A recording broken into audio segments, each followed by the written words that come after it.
tapi sudah terpahami dari situ ya. Oke. Mungkin saya beri kesempatan pertama kepada juru bicara dari satu orang. Ini teknologi sudah bisa masuk ke daerah. Dan mungkin kita bisa dengar langsung dari siapa yang berbicara.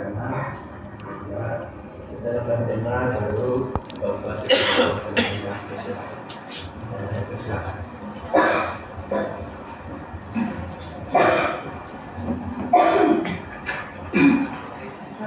Selamat pagi, salam sejahtera untuk kita semua. Yang terhormat Bapak Bupati dan Bapak Wakil Bupati,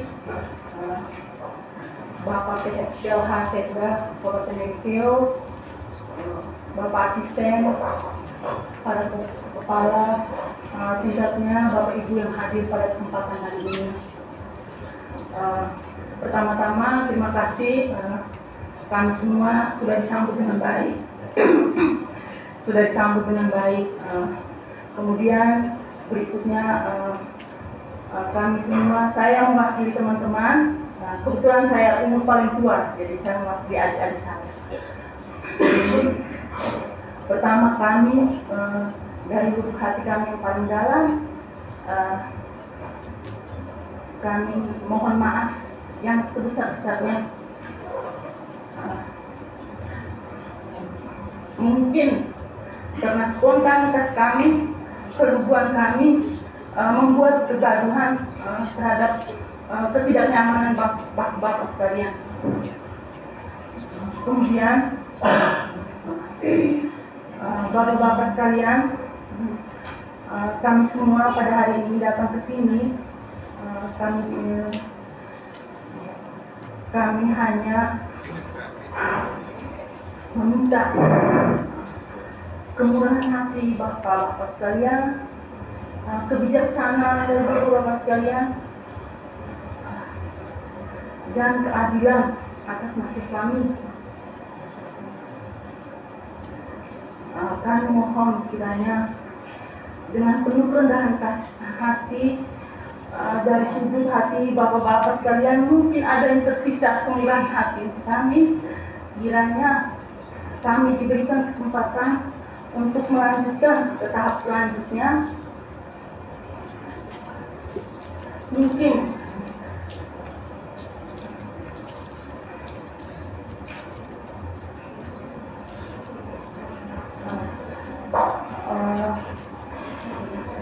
kami mohon juga dari bapak-bapak punya kebijaksanaan sendiri untuk kami menarik kembali pembatalan yang sudah disampaikan melalui media.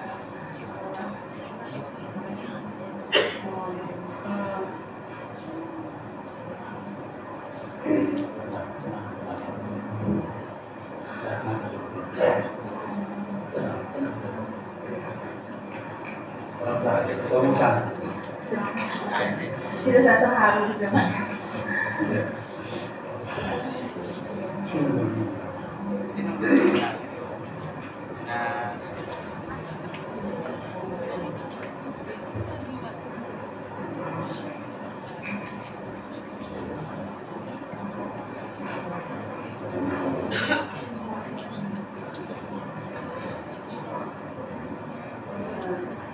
Itu saja untuk dari saya yang ditamakan menjadi teman-teman.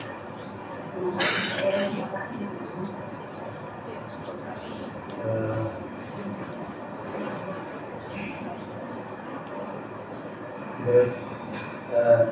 Sebelum saya beri kesempatan kepada kepala yang menjelaskan aspek-aspek teknis yang juga kita dapat kesamaan bersosial. Saya kasih kesempatan kepada Kabupaten Tinggi Kapal Selamat Datang dan buat kita anak-anak. Ini kita anak kami semua itu. Terima kasih banyak. Selamat pagi. Salam sejahtera buat kita semua. Assalamualaikum warahmatullahi wabarakatuh. Yang saya hormati ke-26 peserta seleksi P3K tahap kedua dan keluarga yang mungkin ada di sini juga.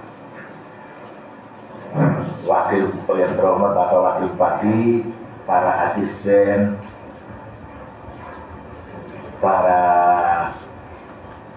staf ahli, dan segenap pimpinan OPD dalam lingkungan pemerintahan Nagekeo dan sikapnya hadir semua yang berada di tempat ini.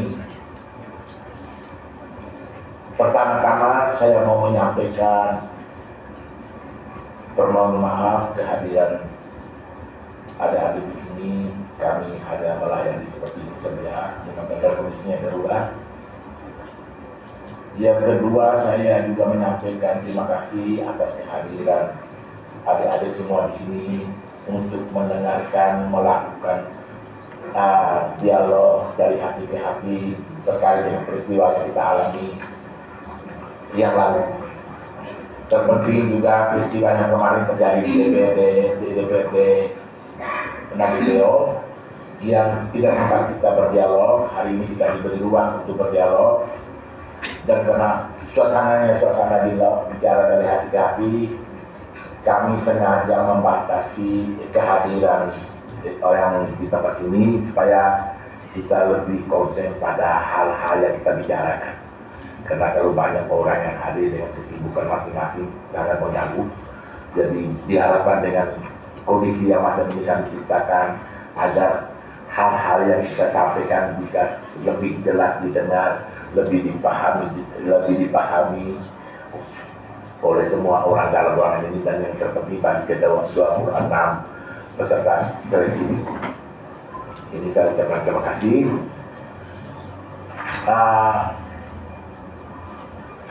Ini saya kira kita juga saya katakan bahwa saya tidak pernah mengenal kalian semua, adik-adik, anak-anak semua ini saya tidak pernah kenal, tidak pernah ketemu, tidak pernah berjumpa, tidak pernah bersosialisasi. Karena aneh kata kalau ada pernyataan-pernyataan yang berkonotasi bahwa saya melakukan kesaliman atau tindakan kejahatan terhadap kalian, itu saya katakan bahwa itu sangat tidak beralasan dan tidak masuk akal. Berselisih tidak benar kita bisa menjahati kalian.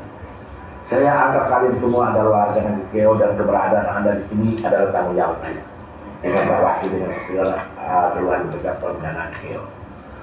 Jadi kalau andai kata ada pernyataan, kalau andai kata ada pernyataan yang berkonotasi bahwa kami menzalimi atau melakukan kejahatan terhadap kalian, ini adalah pernyataan yang sangat tidak masuk akal dan tidak punya dasar.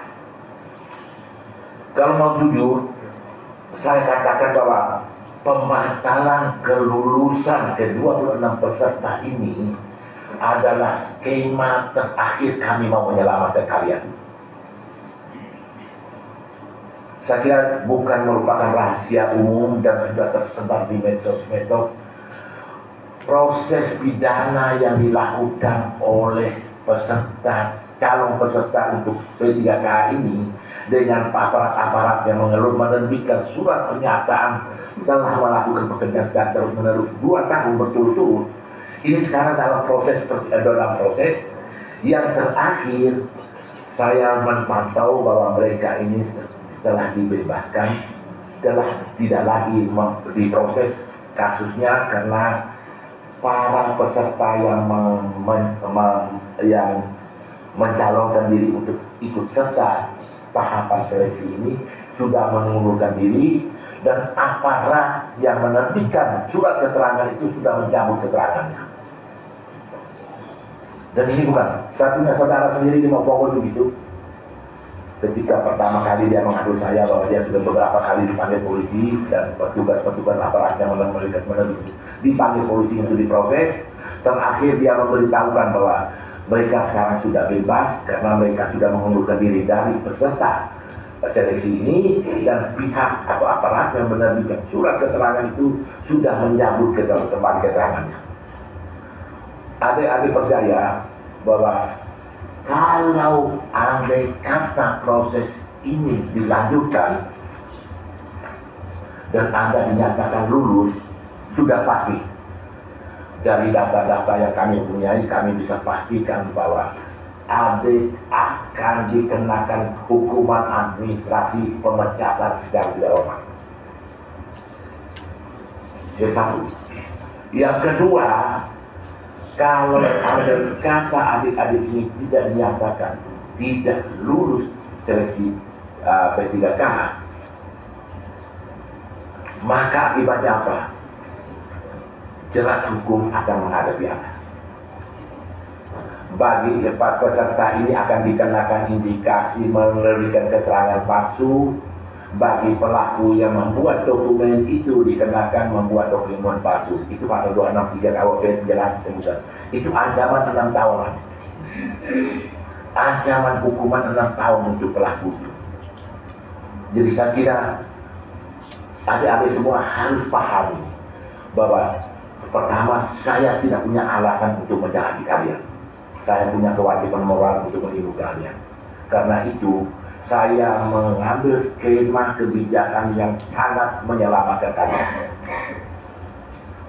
Di Maupongo bahwa itu kasusnya sama, tapi mereka ditutup pengaduannya karena mereka mengundurkan diri dari peserta dan yang membuat dokumen itu mencabut kembali keterangan mereka yang tertera dalam dokumen sudah bekerja selama 2 tahun berturut-turut. Ini yang terjadi. Saya kira hal ini bukan bicara apa, tapi ini sudah viral. Saya punya keluarga sendiri mengalami itu. Jadi sebagai orang beriman ya, saya hanya berpikir kita harus yakin bahwa peristiwa ini tidak membuat kita jadi kiamat. Kita harus yakin pula bahwa yang terjadi ini adalah yang terbaik buat kita. Kami tidak bermaksud dengan pernyataan ini lalu mendapatkan tanggung jawab kami terhadap kalian. Sebagai warga negara kami punya tanggung jawab, pasti kami akan berbuat yang terbaik. Tapi kami tidak menjanjikan, tapi itu dalam pemahaman kami, dalam pemikiran kami, dalam benak kami yang kami punya. Kami tidak punya alasan untuk membuat kalian jadi juga. Kami tidak mempunyai alasan untuk membuat Anda jadi orang yang terpidana di sana. Boleh kalau dalam keadaan emosi kalian mungkin pikir, kami masuk di dalam penjara. Tapi Anda bisa membayangkan ketika Anda masuk penjara, apakah bisa dibayar dengan harga yang kamu tinggal di kamu bekerja di P3K. Sedangkan P3K sudah saya yakin bahwa ketika Anda diangkat dari P3K, ketika Anda masukkan semacam ini, selesai, Anda akan diberhentikan secara tidak hormat. Ini yang saya pikirkan kalian semua. Jadi dengan itu semua adik-adik perlu tahu apa yang menjadi dasar bagi saya untuk membuat keputusan itu. Ini perlu tahu ya, jadi tidak dinilai bahwa saya sembarangan dan tidak mempertimbangkan hal-hal yang sangat penting buat kita. Bahwa saya selaku bupati adalah pejabat pembina kepegawaian. Dan pejabat pembina kepegawaian ini sudah dibebani tanggung jawab dengan kewenangan untuk memberhentikan tenaga kerja P3K yang sudah dinyatakan lulus. Ini saya baca ya dalam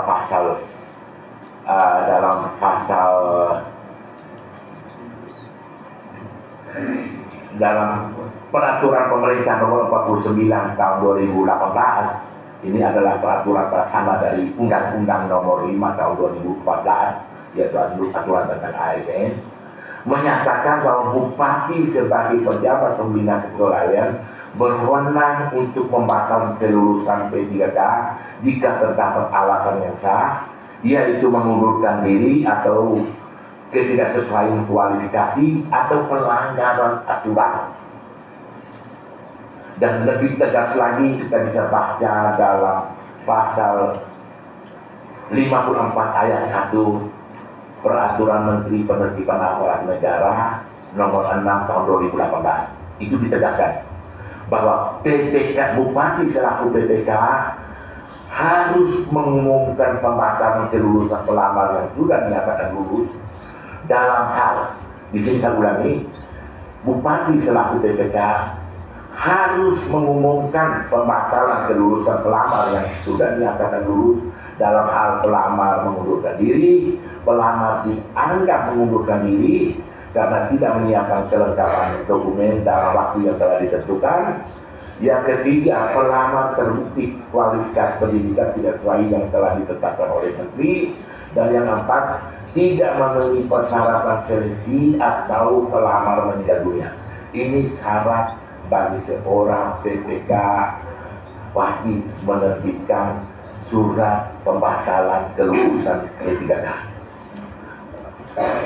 Dengan terselubungnya pasal kata harus dalam kalimat ini mengandung pengertian apa? Satu, ini adalah perintah. Yang kedua, perintah ini tidak ada pilihan. Dan yang ketiga, perintah ini harus dilaksanakan. Artinya apa? Artinya kalau saya tidak melaksanakan perintah ini,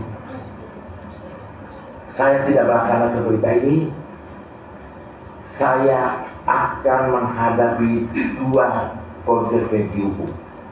Pertama, secara administrasi saya bisa dikenakan sanksi administrasi birokrasi, yaitu tidak mentaati ketentuan. Yang kedua, secara hukum saya bisa dilibatkan dalam konspirasi perbuatan jahat dengan orang jahat. Ini cukup beralasan untuk saya dikenakan sanksi ini. Ini buat saya. Untuk kalian juga begitu. Jadi bukan hanya saya saja yang dikenakan sanksi, yang kedua kalian juga akan kena. Bahwa dengan data yang ada ini, saya bisa pastikan bahwa setelah Anda diangkat, ketika ada protes dari pihak yang merasa bahwa mereka dirugikan, saya yakin bahwa Anda akan segera menerima pemberhentian secara tidak hormat.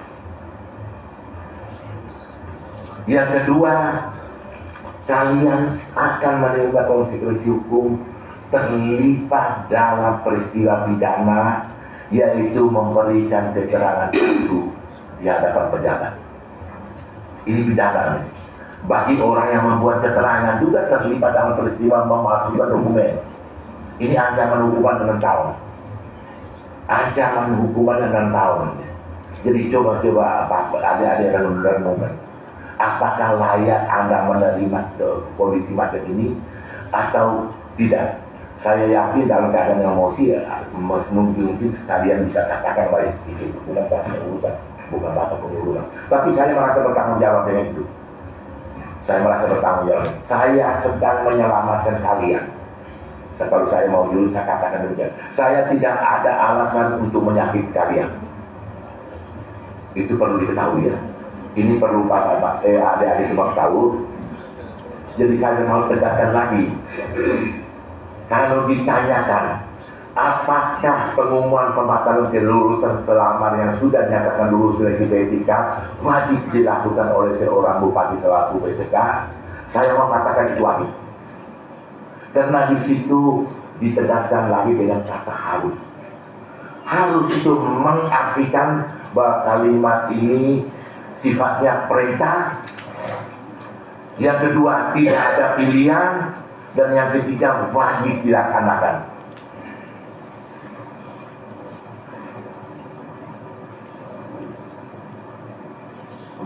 Bisa dipahami ya. Bisa dipahami.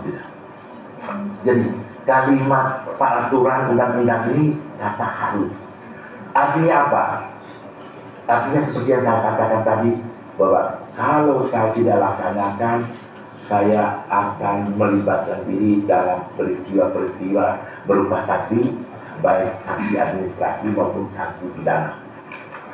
Yang kedua, bagi kalian saya lihat bahwa dalam kondisi sekarang ini dengan viralnya berita-berita dan tekanan-tekanan yang ada ini, tidak ada alasan bagi pemerintah, kepolisian untuk tidak melakukan penyidikan terhadap saudara. Mereka hanya tunggu momen, mereka hanya tunggu waktu saja.